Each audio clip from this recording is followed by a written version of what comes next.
안녕하세요, 구독자 여러분. 저는 올해 33살 남성입니다. 이제 며칠만 있으면 생일이니까 34살이 되네요.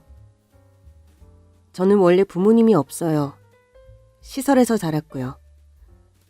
보니까 태어난 지 3, 7일도 안 된 신생아를 시설 현관문 앞에 누가 바구니에 담아서 두고 갔더래요.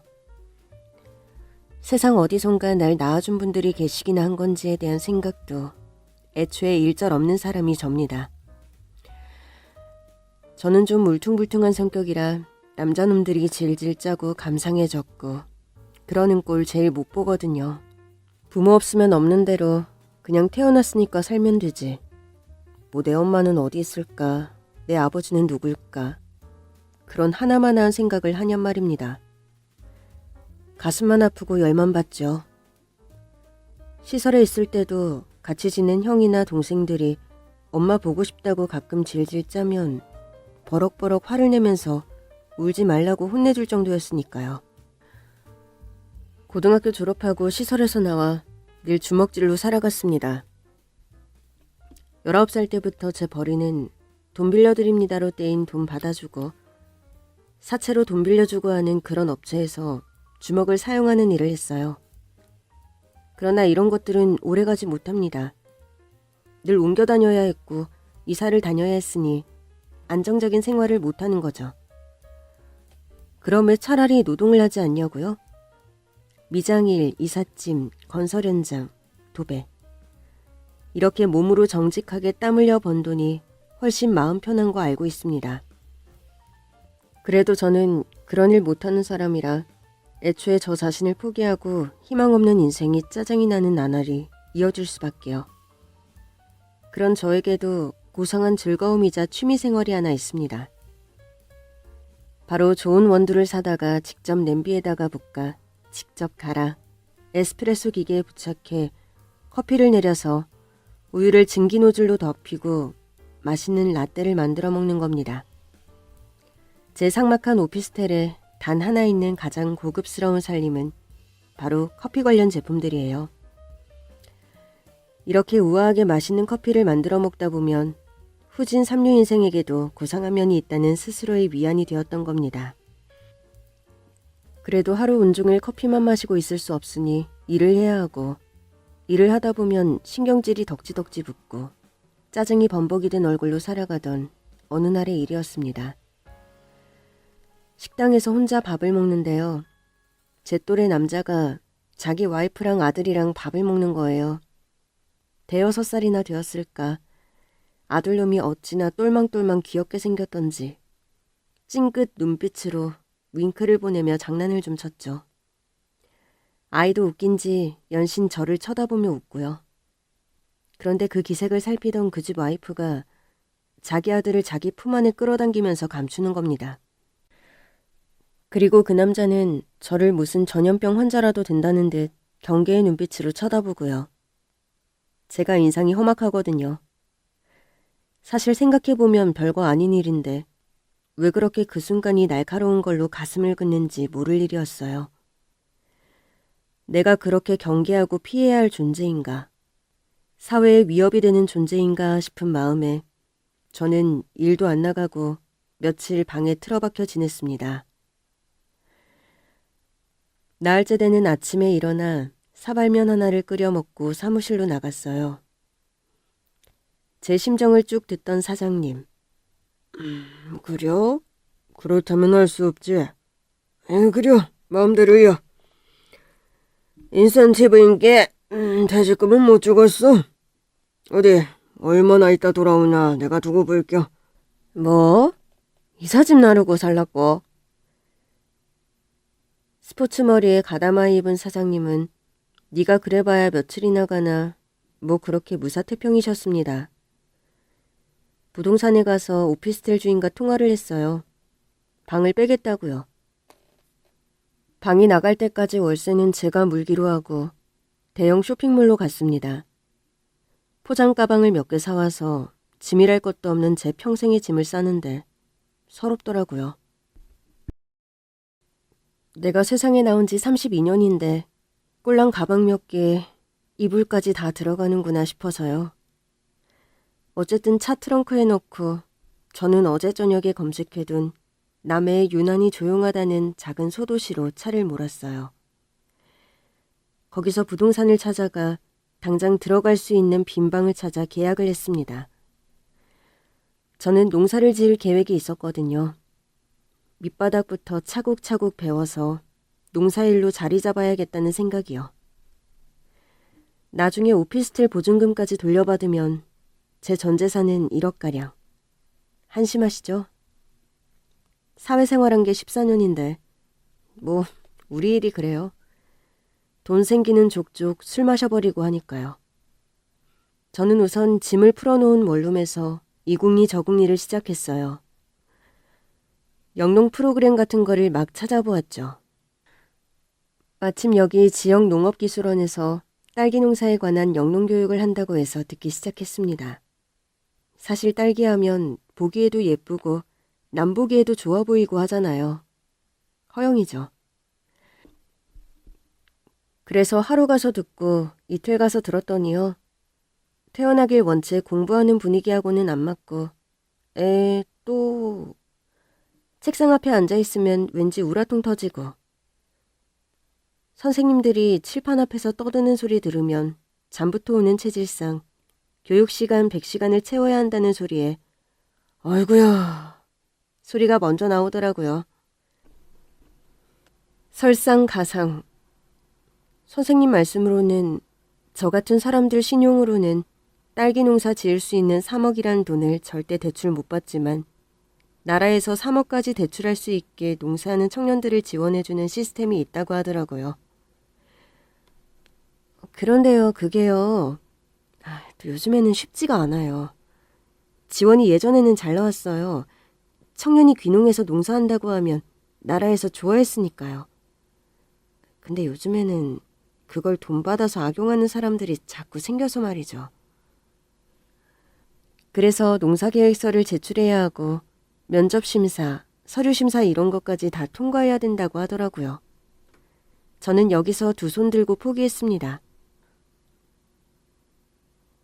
책상 앞에 앉아 교육 듣는 것도 괴로워 죽겠는 걸 2주 가까이 42시간째 듣고 있는데 말이죠. 서류 작성하라고 하고 면접을 본다고요? 제 인상이에요? 배운 거 없어서 말도 꼰대 없이 하고 몇 마디만 주고받으면 벌써 목소리부터 커지는 사람이 면접을 보다니요. 그 길로 상담실을 나온 저는 책을 차 속으로 던져버리고 부동산 사장님을 찾아갔습니다. 그러니까요, 사장님. 제가 농사를 현장에서 배워보겠다는 겁니다. 여기 농사짓는 농가에서 일꾼 필요로 하면 연결시켜 주십시오. 제가 사례는 톡톡히 하겠단 말입죠. 일을 배우려고 하는 거니까 일당 많이는 안 바래요. 부동산 사장님 말. 여기는 지역사회라 모든 게 사람의 성실이나 체력, 그런 거보다는 인맥으로 흐른다고 하는 거예요. 뭘 해도 아는 사람 불러 쓰지 모르는 타지 사람 안 쓰고 동네 사람 쓴다고요. 듣자 하니 농사로 정착하고 싶은 모양인데 한마디로 침투를 하라는 거죠. 원룸 거기에 있지 말고 그 보증금으로 집을 하나 사서 들어가라고요. 그 동네에 아예 뿌리를 내리라고 귀뜸을 해주시는 겁니다. 지금 집터만 넓은 한 집에 사랑채식으로 딸려 나온 집이 있는데 1,000만 원에 20만 원으로 집 좀 내달라고 했답니다. 오늘은 늦었으니 내일 아침나절에 한번 가보겠냐 묻더라고요. 듣던 중 너무 반가운 소리고 저는 왠지 앞으로 제 앞날에 서광이 비치는 것 같았습니다. 읍에서 15분을 들어간 마을이었어요. 세상에 이런 지상낙원이 있나 싶게 뭐 풍수지리 그런 거 몰라도 여기가 명당인 것 같더라고요. 산이 동네를 품듯 둘러싸고 있고 큰 물줄기 가느다란 물줄기 각 집들을 끼고 물이 안 흐르는 데 없고 햇살도 가득하고 숲에서 불어오는 바람이 매우 청량했습니다. 세상에나. 제가 살 동네라고 동구 지나쳐서 마을 안으로 쏙 들어가니까요. 그리고 사장님이 바로 저 옛날 기와 그대로 보존된 저 집이라고 손짓해주는 집을 먼 눈으로 보니까요. 그 집을 끼고 뒤에며 옆이며 맑은 시냇물이 흐르는 겁니다. 가까이 다가가 보니 어른 발목까지 흐르는 물이더라고요. 좔좔좔 콸콸콸 흐르는데 홍수 났다고 물 넘칠 일 없고 작은 올챙이부터 기재까지 뭐 이게 웬일인가 싶었습니다. 부동산 사장님 말. 여기 사람들은 수도세가 한 달에 1,000원 넘기는 집 없다고도 하시고 야채 씻는 것도 빨래도 여기 시냇물에 가지고 나와서 한다고 하더라고요. 물이 풍부하니 논농사 밭농사가 아주 흉측한 날씨만 아니면 매년 풍작을 이룬답니다. 그 말을 듣는데 나는 평생 여기서 뿌리내려 농사를 지으리라 희망에 부풀었죠. 저는 태어나 이날까지 을씨년스런 콘크리트에서 네 이불 내 이불 없이 뒤엉켜 단체로 살다시피 하다가 그 후로는 혼자서 14년간 좁아터진 콘크리트 오피스텔에서 살다가 이런 풍광을 만나니 천국에 온 것 같았습니다. 도어락 없는 집이 없다시피 한 이 시대에 글쎄요. 아직도 나무 대문에서 경첩이 삐걱거리고 대문에 설렁증 같은 게 매달려 있더라고요. 배를 누르니 안에서 웬 80 가까이 되어 보이는 노파가 문을 열어주더군요. 생긴 건 80살로 보이는데 목소리는 카랑카랑하신 게 천년은 사실 듯한 기세였어요. 사람을 보자마자 대뜸 삿대질을 하시면서 아따 사장님, 나 정말 성격 안 맞아서 못해 먹겠네. 온다고 했으면 후딱 올 일이지. 지금 이게 몇 시요? 그때가 아침 9시 40분이라 저는 오히려 제가 실례가 될 줄 알았는데 많이 놀랐습니다. 사장님은 50년 가까이 한 지역에서 복덕방업으로 수수료를 받으신 분답게 유들유들 담 넘어가듯 하시면서 결국 그날 바로 계약했어요. 본체와 대문도 따로 쓰고 암튼 예전에 양반집이었는지 안채와 사랑채 사이에 중간문도 있고 운치 있더군요. 될 사람이 장정이라 그래서 오히려 반가웠네잉. 요즘에 한참 이제 농사 시작이라 지난번에는 성잔에 햇마늘 수확한 거 통째로 도둑 맞은 거 알죠? 박 사장님 알지요? 그게 물건만 도둑 맞으면 괜찮았는데 사람이 상했잖여. 그 집 옆편에도 누구 못지않게 육덕진 몸인데 그걸 글씨 주먹으로 콱 내리쳐서 얼굴에 멍이 시퍼렇게. 아이고 무셔라. 우리 마을에서는 있을 수 없는 일이 일어난 거지. 세상이 흉측해서. 다다다 숨을 쉴 틈도 없이 주워 삼키시더라고요. 저 연세에 입심도 좋으시다며 놀랍다는 생각을 했었는데 알고 보니 하도 고생을 하셔서 건늙어서 그렇지 68세시라고 하더라고요. 도배하고 장판은 지난 겨울에 이미 싹 바꾸었고 목욕탕도 고쳤으니 불편할 거 없다시면서 석유 보일러라 석유 떨어지지 않게 그것만 조금 신경 쓰라는 말씀을 끝으로 저는 그날 오후에 당장 이사를 들어갔습니다. 이삿짐을 들여다놓으며 보는데 안채 유리 현관문 안에서 누가 커튼 사이로 내다보다가 제가 보니까 닫아버리더군요. 여자인 것 같았고 기분이 묘했습니다. 시골 일이란 게 늘 일순위 부족한 곳이라요. 이웃이란 게 있고 왜 따로 동네에서 혼자 집지어 혼자 살지 않는 이상 결국은 모든 게 인맥 통해서 일은 들어오는 게 맞는 것 같습니다. 이장님 때 과수원 일 푼팔이 하면서 저의 농사일은 시작되었습니다. 부동산 사장님 조카라서 소개가 된 거지요. 농사일이란 게요. 특별하게 엄청난 기술이 필요한 게 아니더군요. 주인이 알려주는 그대로 사나흘만 반복해서 하면 이게 단순 노동이라 금방 익히는 겁니다. 문제는 안 쓰는 장근육을 사용하니까 몸이 한동안 아픈 게 그게 문제지요. 일을 시켜보니 능숙하지도 않고 조금 느려도 잔머리 안 굴리고 힘 좋고 열심히니 일 시키면서 일당 주는 사람 마음에 들 수밖에요. 이장님 과수원 일을 일주 내내 해드리면서 나이 차이 20살 나는 분을 형님 하면서 따르게 되었어요. 이장님 근데요. 저희 집 안채 주인 할머니 혼자 사시는 거 아니죠? 누가 또 있는 것 같던데? 아, 혜련이를 받는 갭이네. 딸이야, 딸. 올해 43 된 딸. 시집가다가 쫓겨온 딸인데 시집가자마자 넉 달 만에 신랑이 죽었어. 폐병으로. 그래서 남편 잡아먹은 년이라고 쫓겨온 거야. 집에서 꼼짝도 안 해. 그날 들은 주인집 사연은 이랬습니다. 집주인 할머니는 이 지역에서 알아주는 유지에다가 TV에도 종종 나오는 땡땡 문중, 최씨 종가 종손의 후처시래요. 종가의 아들이 하나라 소시를 들여서 아들 하나 더 낳을 욕심에 집안의 3대가 아들만 다보룩하다는 가난한 상민집 딸을 데려다 소실로 삼았답니다. 그런데 하필 낳은 게 딸이라 그래서 먹고 살 만큼하게 농사랑 재산을 떼어주었다는데요. 그리고 종손이 세상 버리니 집안에 누구 하나 안 돌아보고 버려진 채 모녀만 산다고 합니다. 문제는요. 이 집주인이 소실이라는 위치 때문이 아니라 아무리 소실이라고 해도 양반집 규범과 너무나 틀리게 본데 없이 막치기로 살고 언행도 얌전한 데가 없고 왁왁거리고 꼭 시장판 말패 같아서 문중에서 아예 고개를 절레절레 하면서 발걸음도 못하게 한다고 하더라고요.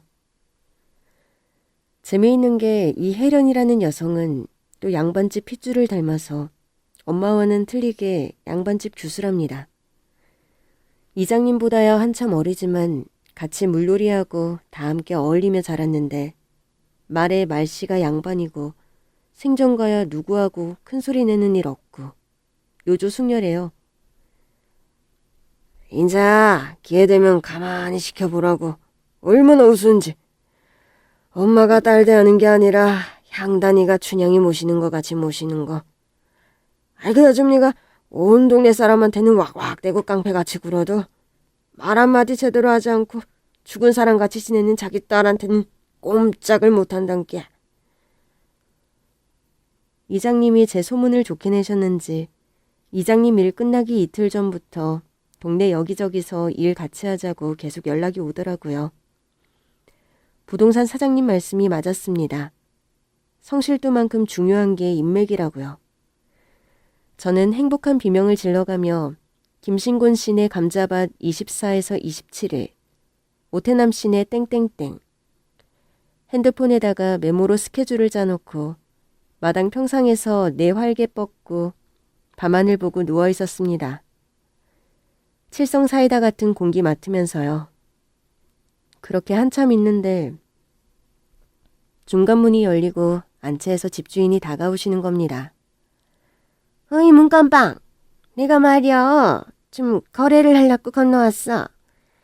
내가 담벼락에 있는 중간 대문에다가 노크를 했는데 그 짝에서 못 들었는 게 비고? 어처구니가 없었습니다. 저도 참 한무식하고 말도 정남이 떨어지게 하는 데 있어서 어디 가서 두 번째 줄에 안 서지만요. 이 아줌마는 연세도 잡수신 만큼 잡수신 분이 같은 말을 해도 꼭 저렇게 본데 없이 하고 무식하게 사람 기분 나쁘게 할 수가 있을까요? 다 좋은 말 두고 문간빵이라뇨. 부동산 사장님 말대로 사랑채라고 하면 사람이 참 얼마나 듣기도 좋고 말하기도 좋고 또 배운 것 같게 들립니까? 그러니까 내일부터 다른 집 일들 다 못한다고 하고 우리 집 일 좀 해주면 나는 참 좋겠어.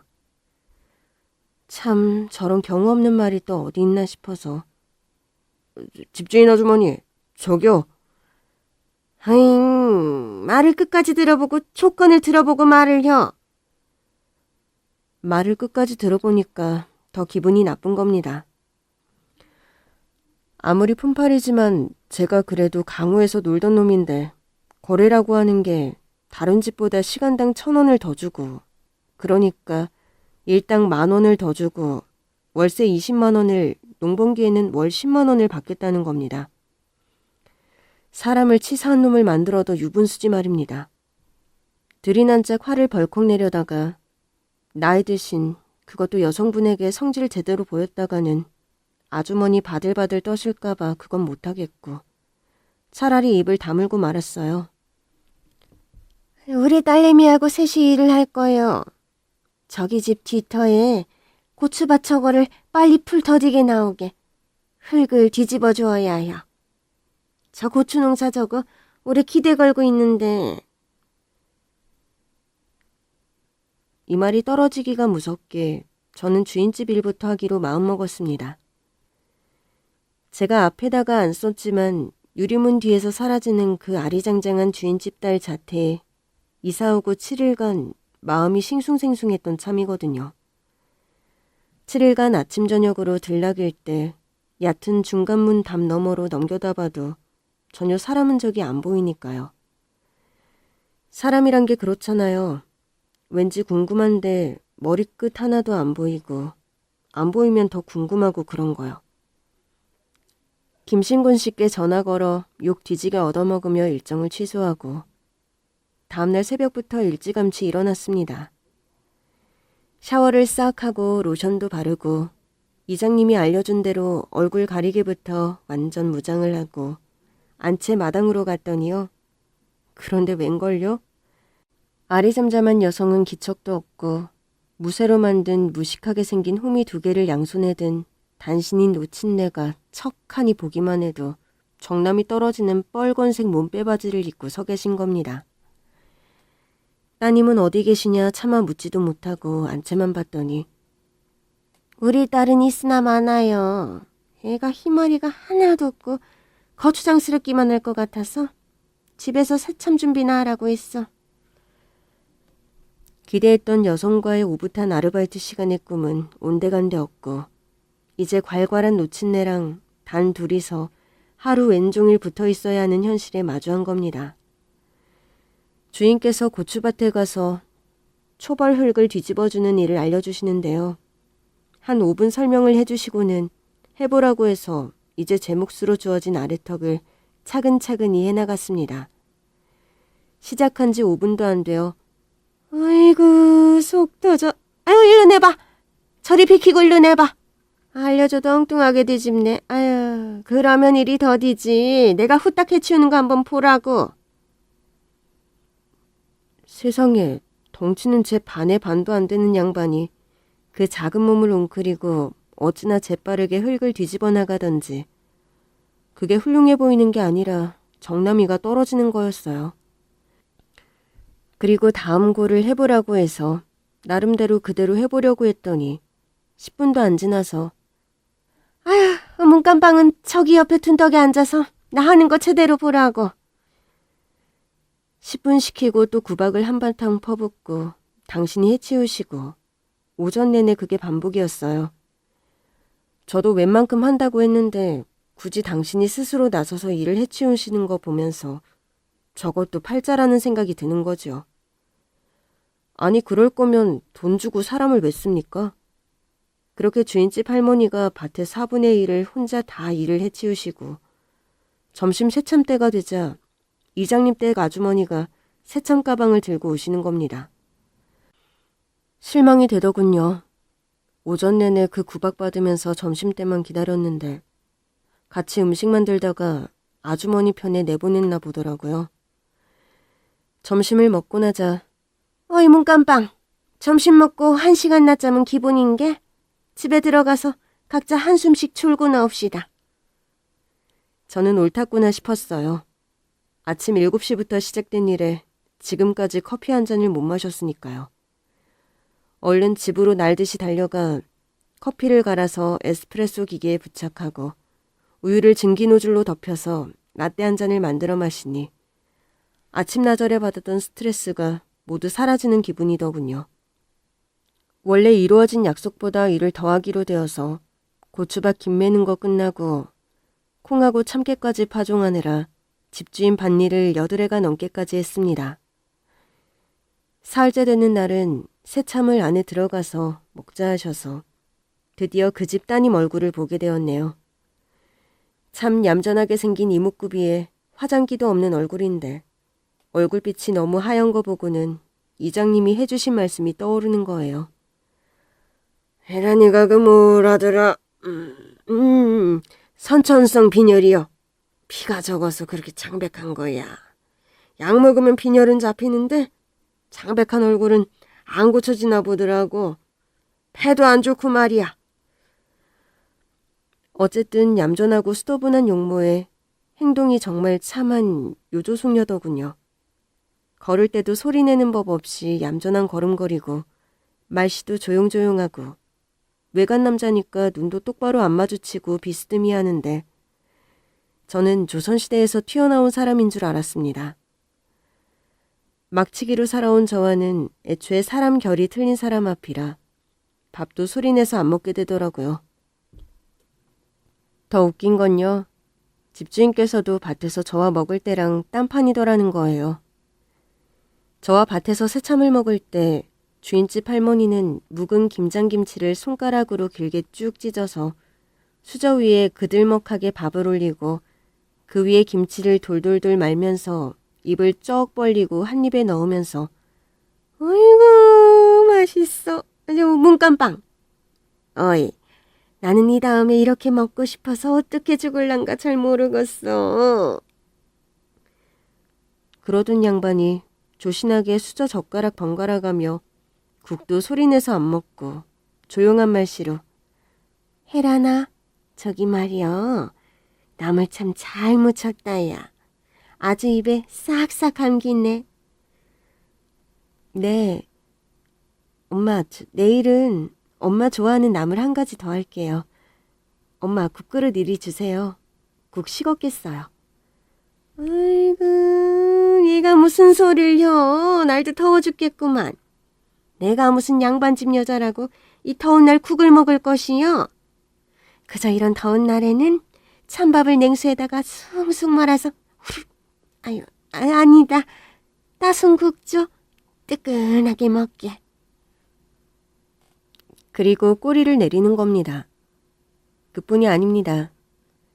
이제 커피 마시고 다시 밭으로 나오려는데 앙증맞고 고상하게 생긴 여름용 발목 덧양말이 마루문 앞에 놓여져 있는 거예요. 엄마, 맨발로 나가지 마시고 신고 나가세요. 안 그래도 노인네 굳은 살과 각질 잔뜩 일어난 발뒤꿈치 내놓으시고 맨발이다시피 밭을 돌아다니시는 거 보기 조금은 민망했거든요. 그래도 저는 원체 그런 거 아무렇지도 않은 사람이고 저도 맨발인데요 뭐. 아무 소리 안 하시고 덮버신을 받아 신고 나오신 집주인은 밭에서 저랑 둘이 되자 얼른 덮버선을 훌훌 벗어던지시더니 내가 평생 우리 요조숙녀 딸랑구 때문에 팔자에 없는 시집살이야. 아이고 깝깝혀. 저도 밭으로 나오니 좀 숨이 쉬어지는 것 같았습니다. 뭔가 어렴풋이 설레던 감정도 잠시, 결혼 경력도 있고 10살 차이 나는 사람이니 이웃집 누님 정도로 생각하려고 마음을 먹었습니다. 그리고 제가 처음에 이 동네로 들어온 목적을 위해서 일로 매진하기로 했습니다. 주어지는 대로 모든 농사일을 배워서 맨 땅에 헤딩하는 한이 있어도 반드시 이 동네에서 내 터를 닦으리라 하고요. 저는 다시 호미를 잡고 밭 뒤집기를 시작했습니다. 아유, 저 사람이 아침나절 내내 그렇게 설명을 해줘도 엉뚱한 짓을 하고 있단께. 어이, 문깜빵! 도대체 일할 기회조차 주지 않고 성격 급하게 그러시는 통에 참다 처진 저는 벌떡 일어서서 아유, 사장님! 저도 생각이 있어서 이 방향으로 하는 거니까 좀 놔둬봐요. 반대길로 가도 어차피 바다로만 가면 되잖아요. 어메, 한마디만 더 하면 사람 잡아먹겠네. 아니, 내 밭대기에서 내 말도 못하는가? 그렇게 오후 일도 주인집 할머니와 단둘이서 사래긴 밭을 메웠습니다. 서너 번은 더 싸워가면서요. 앞에 말씀드렸다시피 저는 천의 고아입니다. 고향이란 것도 애초에 없는 사람이고요. 그래서 여기서 털을 닦아 내 고향을 만들어 훗날 내 자식들에게 뿌리 없는 서름을 안 주고 싶다는 결심을 하게 되더군요. 긴 밭을 매면서요. 무엇보다요. 구수한 흙냄새가 왜 그렇게 좋던지요. 혹시 제 피 속에 농사꾼이 있는 건 아닐까요? 저는 그때부터 여름, 가을 내내 동네 머슴처럼 동네 일에 품을 팔았어요. 형님, 형님, 아줌니, 아줌니 하면서요. 정말 인맥이더라고요, 결국에는. 저 청년이 덩치도 좋고 힘도 좋은데 일도 잘하네.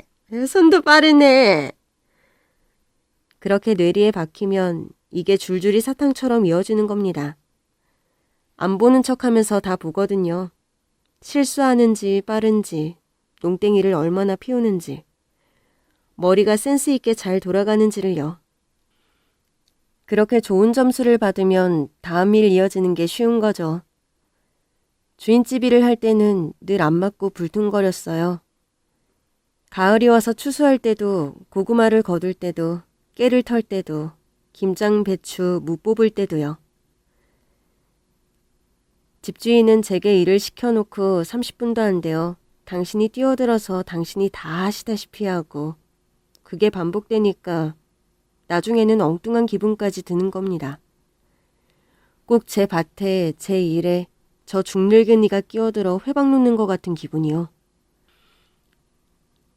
저도 이제는 나마는 만큼의 순발력과 기술을 가지고 무와 배추를 뽑고 절임 배추에서 은마트에 납품하는 주인집을 위해 주민들 틈에 끼어 배추를 절이는데 말입니다. 사사건건 뭐든 당신 마음대로 하시려고 하고 배추 엎어놓은 방향까지 참견하시니 사람이 참을성에 한계가 오더군요. 그러니 매사에 같이 덕거리하고 싸울 수밖에요. 아이, 사장님은 저 없었으면 어떻게 할 뻔했어요. 퍼부을 사람 없어서요. 그나마 사장님과의 하루 싸움도 조금 느슨해지는 시간은 하루 일과 끝내고 제가 내린 커피로 혜련 누님과 셋이서 마당 평상에서 감나무 잎이 물드는 거 바라보면서 마시는 커피 타임이었습니다. 커피를 무슨 뜨거운 국 마시듯 호호 불어가면서 드시는 주인집 사장님. 아이고 만나라. 문간방이 있은 게 읍에 무슨 젊은 애들 다니는 커피집 가면 나오는 거 있잖여. 거품 나는 커피? 그런 우유 커피 같은 걸 집에서 다 마시고 내가 호강하누만. 그래서 말이지 문간방. 아까 철환이네 할맛이 하는 짓거리 봤지? 아니 남 한 번 집어먹는 광어회를 2점씩 석점씩. 아이고 참내 기가 막혀서. 그게 인간의 뱃속이요? 암소 뱃속이지. 밥을 2번 3번 퍼다 먹는 거 봐. 응? 저는 속으로 저놈의 밑도 끝도 없는 수다 또 시작이시다 싶었습니다. 정말 귀에 피가 날 지경이었어요. 이렇게 가을의 정취가 돋아나는 밤에 카페라떼 마시면서 혜련 누나의 고운 음색으로 조분조분 말하는 음성과 누나가 SNS를 하면서 얻어들이는 세상 돌아가는 뉴스 같은 거 들으면 딱 좋겠구만. 왁왁대며 침 튀기며 하는 어르신의 하나 들을 필요 없는 이야기를 듣고 있자니 이게 사는 건가 싶은 거예요. 그렇게 가을밤도 다 지나가고 이제 모든 가을 농사를 마무리 짓고 드디어 휴식기에 들어간 겁니다. 11월 중순이요. 휴식기가 되니 동네 아주머니들은 2서너씩 짝을 지어 읍에 있는 찜질방에를 허리며 온몸 지지는 재미에 열심히들 다니시더군요. 놀러도 가고 말입니다. 이장님은 느닷없이 진도에게 진돗개 새끼를 4마리 분양받아와서 그거 키우시는 재미에 한참이시고요. 아주 강아지를 안고 귀여워서 어쩔 줄 모르시는데 강아지랑 뽀뽀도 하시더라고요. 그게 뭔 짓이래요? 우리 주인집은 찜질방을 자주 가시더군요. 사람 참 이상하죠? 하도 왁왁대니까 얼굴만 봐도 진저리 처지던 사람이 친목계 사람들하고 부산 바닷가로 4박 5일 놀러를 가셨는데 엄청나게 허전한 겁니다. 밤은 또 왜 그렇게 긴지 5시만 되어도 시골은 깜깜해지고 8시쯤 되면 안채에 건너가는 거예요. 심심해서요. 주인 사장님 계실 때는 혜련 누나와 단둘이 참 세상 뉴스 시사적인 거, 장래 농사 포부 같은 그런 지적인 이야기를 하고 싶어서 안달이 나더니만요. 묘조숙녀 같은 누나와 단둘이 마주 앉아 커피를 마시자니 왠지 커피 맛도 싱겁고 누나가 해주는 무슨 어디 나라 음악가 이야기도 하나도 귀에 안 들어오고 따분한 겁니다. 이 이야기 저 이야기 주고받다가 누님이 간식으로 고구마를 내주는데요. 찐고구마에 치즈를 내주는 거예요. 엄마 안 계실 때 이렇게 한번 먹어보자고. 사장님이 부산 여행 가시기 전전날에 밤참하라고 사랑채에 넣어준 고구마는 노란 김이 나올 정도로 잘도 쪄졌는데요. 새로 담은 김장 겉절이랑 같이 먹으라고 겉절이 그득하게 사기 대접에 퍼서 넣어주셨거든요. 소주 한 병이랑요. 고구마에는 자고로 김치지. 소주랑 한잔하고 자라고. 갑자기 코끝이 찡해지면서 너무 보고 싶은 겁니다. 할머니가요. 저도 몰랐어요. 그 시끄러운 수다쟁이 할망구를 제가 그립다고 생각할 줄은요. 한번 보고 싶단 생각을 하니까 걷잡을 수가 없이 슬퍼져서 저는 사랑채로 건너오고 말았습니다. 무슨 상사병도 아니고 그로부터 주인집이 돌아오실 때까지 사흘을 저는 핸드폰에 저장된 주인 할머니와 여름 가을 내내 같이 농사 지을 때 대충 찍은 셀카들을 돌아보았습니다. 돌아보다 지치면 속으로 와, 어떻게 놀러 갔다고 집도 안 궁금하신가?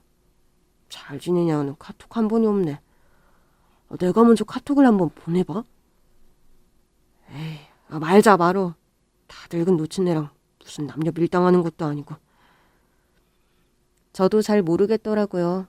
왜 그런 엉뚱한 생각이 드는지요. 꼭 있잖아요. 꼭 엄마가 나를 버려두고 놀러 간 것 같은 기분. 나는 또 버려졌다는 기분이 드는 거예요. 그래서 제가 이게 무슨 말도 안 되는 감정인가 싶어서 얼른 일어나 마루로 나가서 소주 한 병 꺼내 들고 벽나발 불고 잤습니다. 돌아오신다는 아침에 저는 한껏 들떠서 마당 청소도 싹 해놓고 카톡을 보냈어요. 몇 시에 오는지 알려주시면 정거장으로 데리러 간다고요. 그랬더니 나 오늘 안 가고 내일 저녁에 간다는 답이 온 거예요. 확 짜증이 치받치더라고요. 열받아서 전화를 걸었습니다. 아이, 사장님. 오늘 오기로 했으면 딱 오는 게 정상이지. 오늘 온다는 사람이 내일 아침도 아니고 내일 저녁에 온다는 게 말이 됩니까? 어이 문깜빵. 내가 여수에 있는 아는 언니 집에서 1박 더 하기로 해서 그려. 아유, 난 그런 건 모르겠고 내일 아침까지는 오세요. 내가 꼭 처리해야 할 일이 있으니까. 이거 내일 아침에 말 안 하면 큰일 나는 거니까 그렇게 딱 아시고 아침까지는 오세요. 마치 아들이 엄마에게 땡깡 부리는 것처럼 땡깡 부리고 전화를 끊었습니다. 다음날 아침 10시 차로 도착한다는 연락을 받고 시외버스 정류장으로 차를 가지고 나갔어요. 보조석으로 얼른 주인집 어르신 허리를 밀어서 올리고 난 저는 쌀 한 섬은 차에 실은 것 같은 흐뭇함에 절로 입이 벌어져서 운전석에 올랐습니다.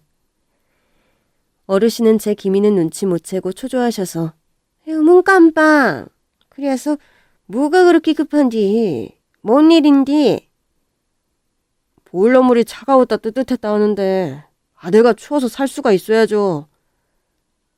그래서 그걸 AS 기사를 부르면 되는 걸 나보고 오라고 한겨? 지금 누구 약 올려? 노친네가 약 올라 하든 말든 저는 집 나갔던 엄마가 다시 돌아온 것 같이 너무 행복하고 흐뭇해서 안채 주방에서 크게 들리는 도마 소리를 마당에서 즐기며 기구로 운동을 했습니다. 속으로 이제 사람 사는 집 같네. 저는 여태 살면서 절대 느껴보지 못한 모자지간의 감정이랄까? 그런 감정을 느끼게 되어 행복했습니다. 그 행복한 감정이 바로 새로운 일을 만들어내게 한 거예요. 집주인께 좋은 일, 효도하는 셈 치고 한번 해보자. 그게 뭐냐면요. SNS요. 이걸 취미 삼아 그냥 핸드폰으로 제 얼굴이며 찍어 올려서 예전에 일하던 동료들하고 서로 팔로우도 하고 패친도 맺고 하면서 하다 보니 재미있더라고요. 보니까 농사 짓는 분들이 SNS를 통해서 직거래를 하시는 분들도 많다는 걸 알게 된 것도 그때입니다.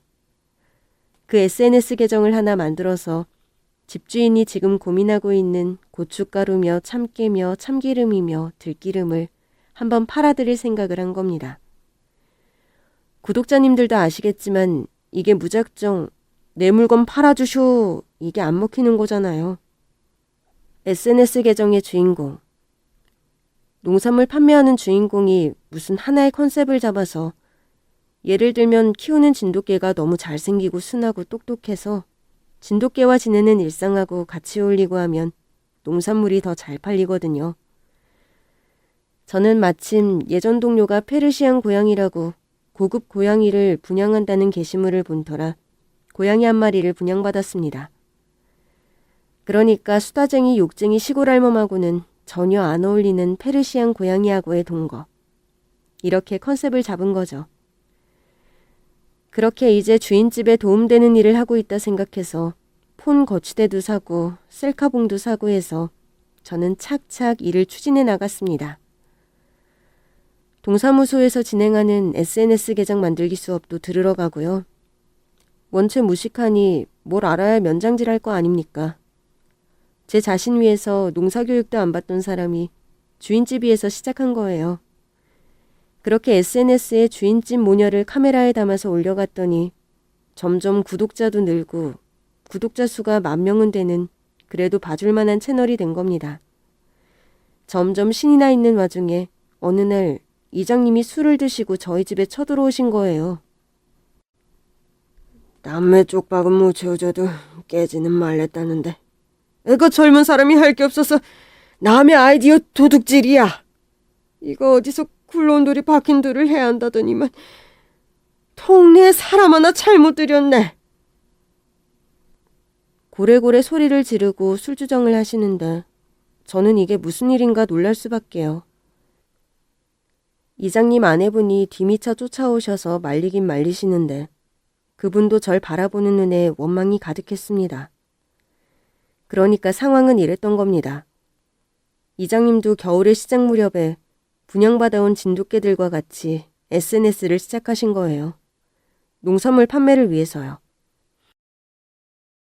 그런데 구독자분이 댓글로 제 채널을 알려주시면서 같은 동네 주민 같은데 우리는 저 집 들기름하고 참기름을 며칠 전에 구입했는데 여기도 들기름 파시네요. 그렇게 댓글을 단 거예요. 그러니까 비슷한 시기에 SNS를 시작했는데 저는 이장님이 하고 있는 줄 까맣게 몰랐고 이장님은 제가 아이디어를 가져갔다고 오해를 하신 거죠. 당연히 저는 억울하죠. 저는 사실 여기에 올인한 것도 아니고 당사자도 아니고 시범적으로 재미로 좀 하다가 다른 유통통로도 적극적으로 알아보려고 했거든요. 저는 제 솔직함 그대로 억울하다고 큰 소리를 냈더니 이게 발뺌을 해도 유분수지 딱 증거가 있는데 거짓말을 대놓고 안 해. 이래서 머리 검은 짐승은 거두는 게 아니랬어. 당장 우리 동네에서 나가. 여기 니네 동네 아니잖아. 술 취하시니까 하실 말씀 못 하실 말씀 없으시고 그런 형편없는 사람이 따로 없더군요. 머리 검은 짐승 어쩌고 니네 동네 아니니 나가라는 말에 저는 울컥했고 결국 우리는 멱살잡이까지 갔습니다. 안채에서도 뛰어오신 건 오래전이었는데요. 주인집 할머니가 싸움을 말리지도 않고 제 편을 들어주시지도 않고 오히려 제 타박을 하는 거예요. 그것도 저를 코너로 몰아가는 이장님 앞에서요. 저는 충격이라면 충격을 받았습니다. 제 일 아니고 당신 집안 해드리려 한 일인데 게다가 한 집에 사는 사람인데요. 자네가 잘못한 거야. 그거 남의 머릿속에 있는 거 가져온 거잖아. 뭐? 아니라고? 동시에 했다고? 그걸 누가 믿어주겠어? 믿어주게 생기덜 안 했는데. 그리고 어른한테 그게 무슨 배워먹지 못한 짓이야. 여기가 무슨 싸움딱들 싸움터야? 누가 사과하고 그런 것도 없이 주인집 할머니와 동네 분들 몇 분이 와서 싸움을 말리고 이장님 부인이 술 취한 이장님을 끌고 가서 그 자리는 우선 파했습니다. 저는 저 혼자서 감성적으로 꿈꾸었던 엄마 같은 그런 느낌에 배신을 당한 것 같은 기분에 너무 감정이 복받치더군요. 그러니까 저 혼자서만 그런 감정이었던 거죠. 하긴 그럴 수도 있죠 뭐. 우리 둘이 무슨 특별히 쌓일 정이 있었을라고요. 집 내부로 들어와 냉장고에 있던 소주를 꺼내 사발면하고 먹는데요. 눈물이 왈칵 쏟아지더군요. 우는 사내 새끼를 제일 한심하게 여겼던 제가 질질 짜면서 라면을 먹고 있는데 현관 유리문을 드르르륵 열고 들어오시는 집주인. 아니, 여기가 아무나 내킬 때 들락이는 시장통 내거리예요? 왜 마음대로 남의 집에 들락이세요? 깡소주 들이키지 말고 이거 청국장하고 밥 먹고 마셔. 올해는 유난히 청국장이 잘 떴네. 그리고 밥통에서 직접 밥을 드시고 냉장고에서 반찬을 꺼내 밥상을 차려주시는 겁니다. 안 그래도 찌개 같은 게 먹고 싶었던지라 말없이 먹는 저를 그 말 많은 수다쟁이 할멈이 말없이 지켜보시더니 자네는 제발 싸우들 마라. 동네 우세스러워. 한 집에 욕쟁이와 싸움 딱은 하나면 돼. 나 말여. 내가 우리 혜련이 부끄럽게 안 만들라고 지혜비 핏줄 닮아서 요조숙녀 같은 양반집 규슈 얼굴에 먹칠 안 할라고 무던히도 애를 쓰는 사람이여. 헌데 타고난 핏줄은 어쩔 수가 없는가. 우리 친정집이 원래 천민이었다가 우리 할아버지 아버지 때 상민으로 발복한 집이거든.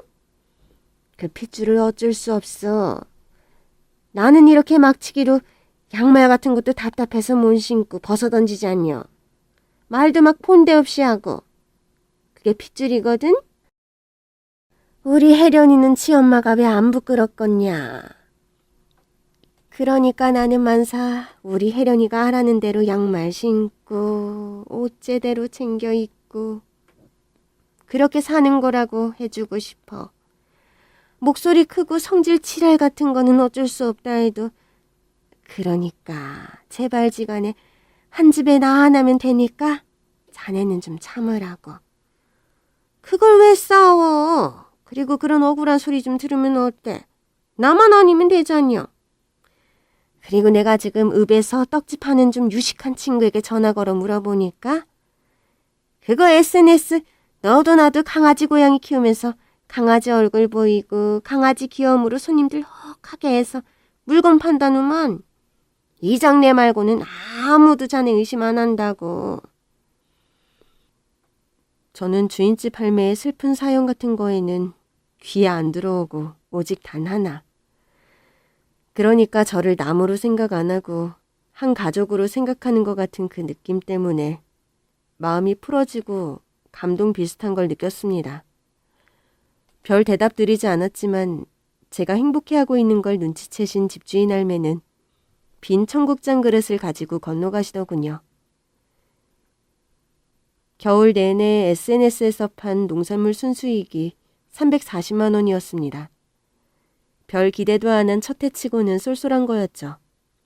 또 기쁜 건 혜련 누나하고 할매하고 둘 다 어찌나 이 고양이를 예뻐하는지 정말 분양받길 잘했다는 생각도 저를 행복하게 했고요. 3월이 되었고 우리는 다시 농사일을 시작해야 했어요. 작년 한 해 쉬었던 사과 농사를 다시 시작하신다는 할매는 떠돌이 일꾼 대장에게 부탁해 과수원 나무 전지할 일꾼 2명을 부탁하시더군요. 그래서 저하고 이렇게 넷이서 일을 하자고요. 새로운 일꾼 중 1명은 타 지역 사람이라 당분간 제 집에서 저와 같이 기거를 하기로 했는데요. 이 인간 같지도 않은 40살 형님이요. 대학 좀 나왔다고 저를 개무시하는 겁니다. 일하는 첫날 사과밭에 들어가자마자 에이, 이거 사과 과수원은 대체로 지대가 높아야 하는데 여기 이래서 쓰겠어요? 하면서 혀를 찍찍 차는 거예요. 아니 일하러 왔으면 그냥 일만 하면 되지. 여태 잘해먹은 남의 집 과수원을 대뜸 지가 품평을 하는 겁니다.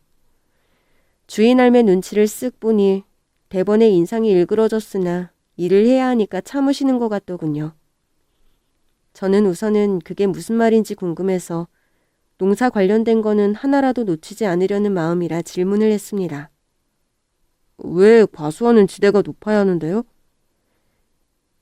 순진하게 물었더니 이 일꾼 한심하다는 표정이 되더니 아니 그건 초등학교 교과서에도 나오는 이야기인데 학교 때 공부를 영 안 했던가 봐요?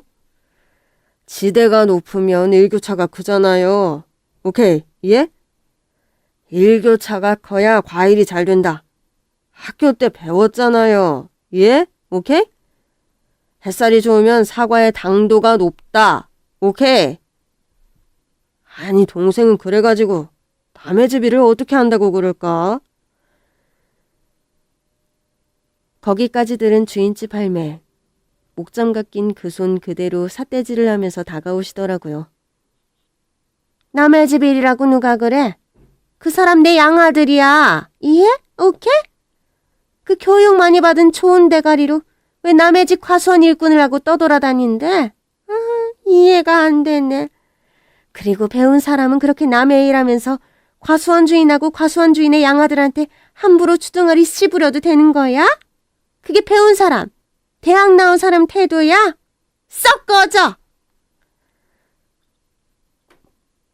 당황한 일꾼은 말을 마구 더듬으면서 네? 에? 뭐라고요? 뭐라고요? 할머니! 꺼지라고! 꺼지라는 말 몰라? 내 아들 앞에서 당장 꺼져! 이해? 오케이? 그렇게 일꾼은 품삯도 제대로 못 받고 일도 못하고 쫓겨났고 저는 과수원 전지를 다른 일꾼과 2명이서 하느라 죽어났습니다. 그날 하루요. 다음 날부터 급한 대로 이장님이 와주셨지만요. 이장님하고는 술 한잔으로 화해했습니다. 워낙 남자 대 남자니까요.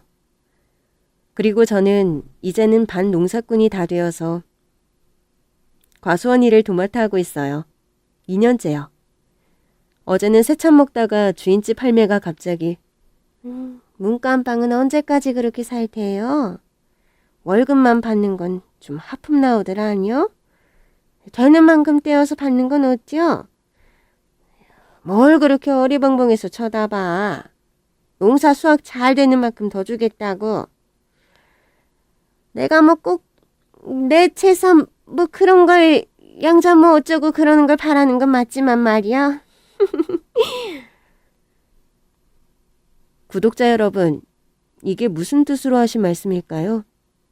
그러니까 제게 봉제사 받길 원하시고 저를 양자로 들이시겠다는 말씀일까요? 잘 모르겠어서 구독자님들께 여쭙니다. 답답해서 이장님 댁에 찾아가서 물어봐야겠네요. 제 긴 사연 들어주셔서 감사합니다.